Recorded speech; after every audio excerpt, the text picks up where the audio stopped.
So there's quite the backstory. We can go all the way back to like the Briggs family. The school teacher was accused of knocking up the daughter. I think it was the parents. The mother and the father went to the schoolhouse one day and they lured out the school teacher, and the dad shot him. Cold blood, right at the school. After they got out of prison, they were exiled from the community, I guess, or so the legend goes. And then that's how they found themselves way up here on their plot. Up Sucker Creek is where their cabin was. The son, I can't remember his name.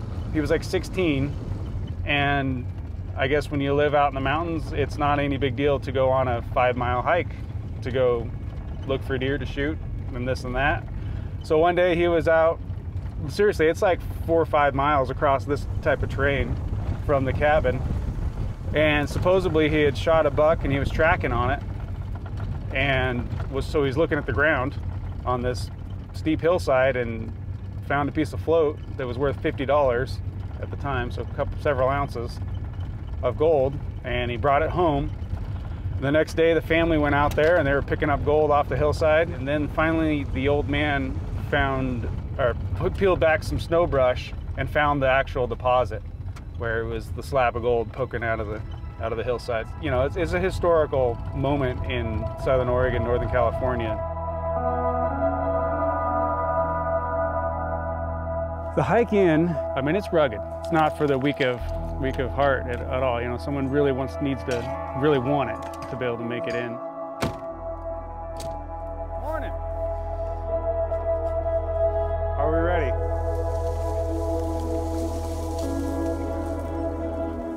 We're gonna continue down this trail, down into this meadow that's right below us, and then we're gonna side hill all the way back into that pocket, into the creek, and then at that point, turn about east into the pocket.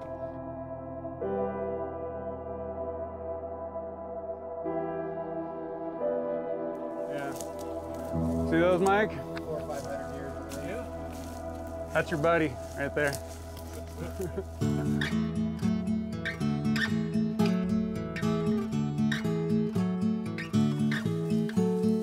This marks the head of the Packer Trail. Came down somewhere through here, and here's the blaze marks that have grown over on this tree. That tree's all hacked up over there, and there's a round nail poking out of this one, so there was some sort of sign or something at some point.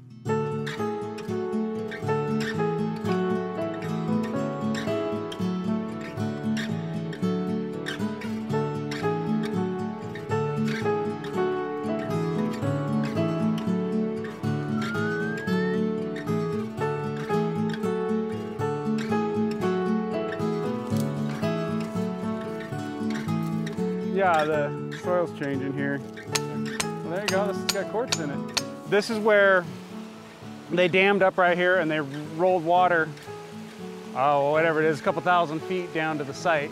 And this is the water that they use to hydraulic with. So as far as the history goes though, it's pretty neat just to be like you were saying yesterday, the pioneer spirit. How much balls did it take to be like, dude, let's just hike up to the top of the Siskiyous and live and dig on the hillside. And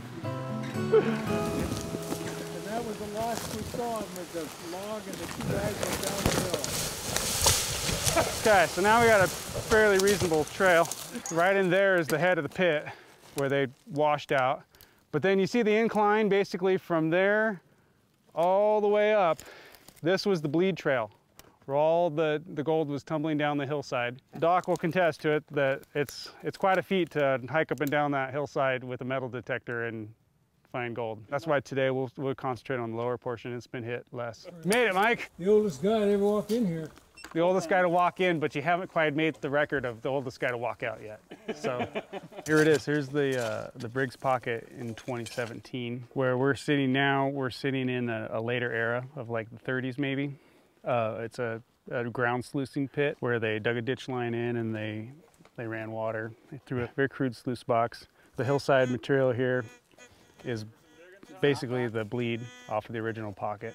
That's where we're digging right now, looking for more little scraps. Up above us, hundreds of feet, is the original pocket. that the Briggs found in 1904. Between here and there, there's been several pieces of gold located with detectors, modern day stuff.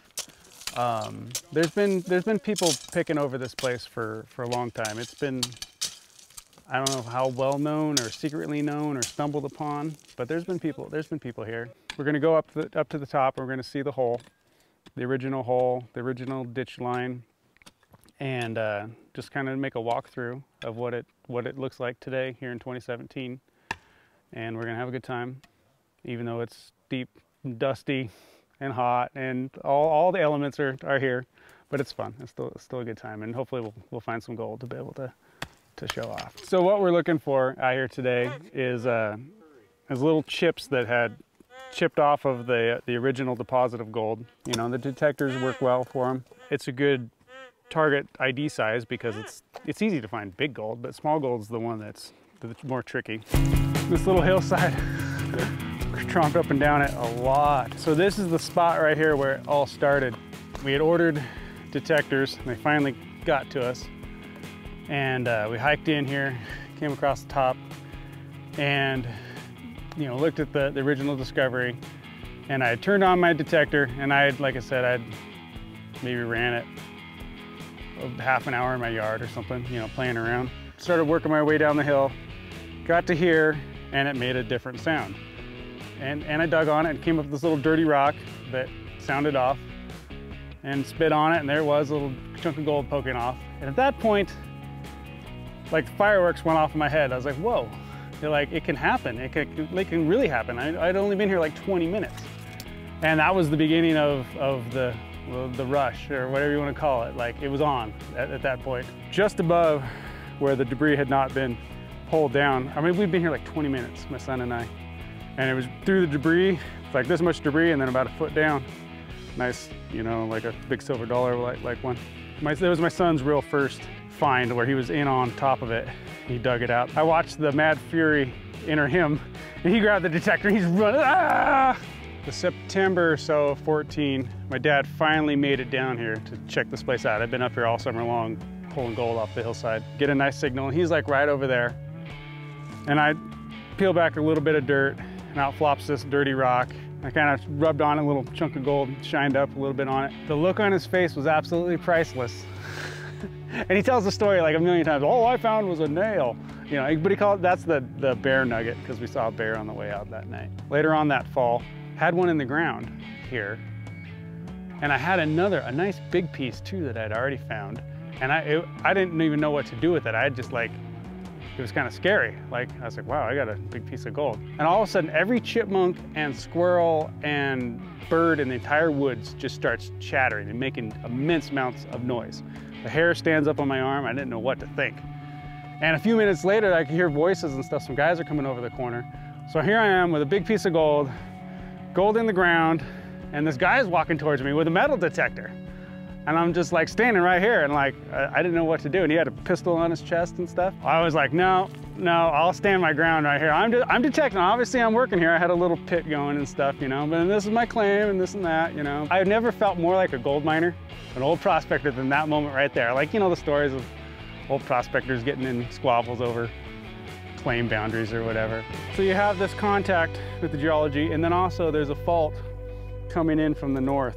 The fracture ultimately, in theory, is an avenue for the solutions to form what we know as the Briggs Pocket discovery of 1904. So yeah, they spent a couple weeks picking up gold on the hillside below here. And as the legend goes, the old man finally made it, or followed it up the hill and peeled back a piece of snow, or a bush of snow brush. And there was a slab of gold sitting there waiting for him. And they spent the summer here just chipping out. They cut the roots there, chipping out slabs of gold.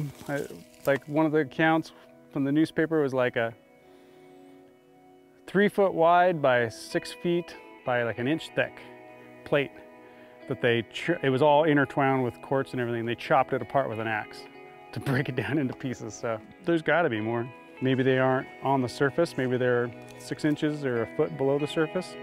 Something that an electronic ear would be able to find. There's a lot of country. Sometimes you get skunked. They're out there, they're waiting. There's nuggets with your name on it. You just have to keep going and find it. and enjoy the ride. There's no one has their mind on anything else but the moment, and that's pretty valuable. That's probably the real value, the real gem of this whole process. I know where you live, Briggs.